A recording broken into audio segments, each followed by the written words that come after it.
Lent, a time to renew. Saturday of fifth week of Lent. Opening prayer. God our Father, give me the courage to repair the harm that I have caused others. Amen. Bible readings.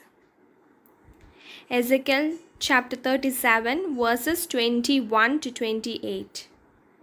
And say to them, this is what the sovereign Lord says. I will take the Israelites out of the nations where they have gone. I will gather them from all around and bring them back into their own land. I will make them one nation in the land on the mountain of Israel.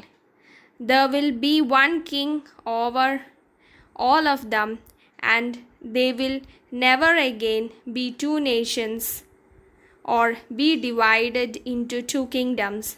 They will no longer defile themselves with their idols and vile images, or with any of their offenses, for I will save them from all their sinful backsliding, and I will cleanse them. They will be my people, and I will be their God.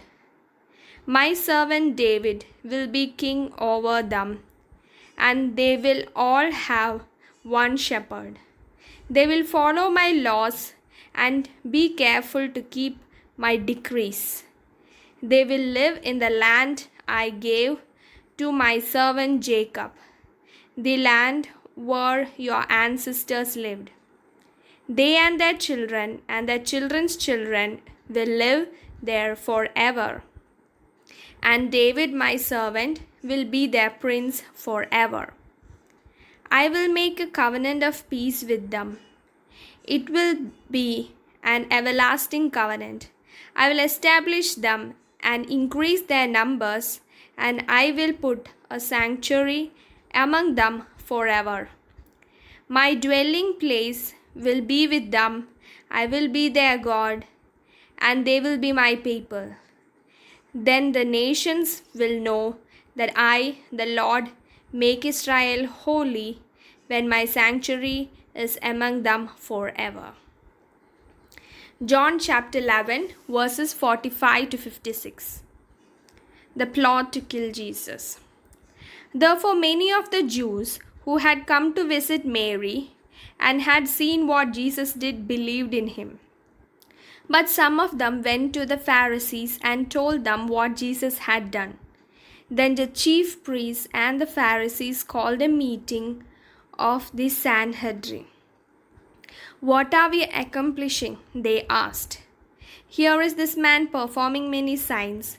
If we let him go on like this, everyone will believe in him, and then the Romans will come and take away both our temple and our nation. Then one of them, named Caiaphas, who was high priest that year, spoke up. You know nothing at all. You do not realize that it is better for you that one man die for the people than that the whole nation perish.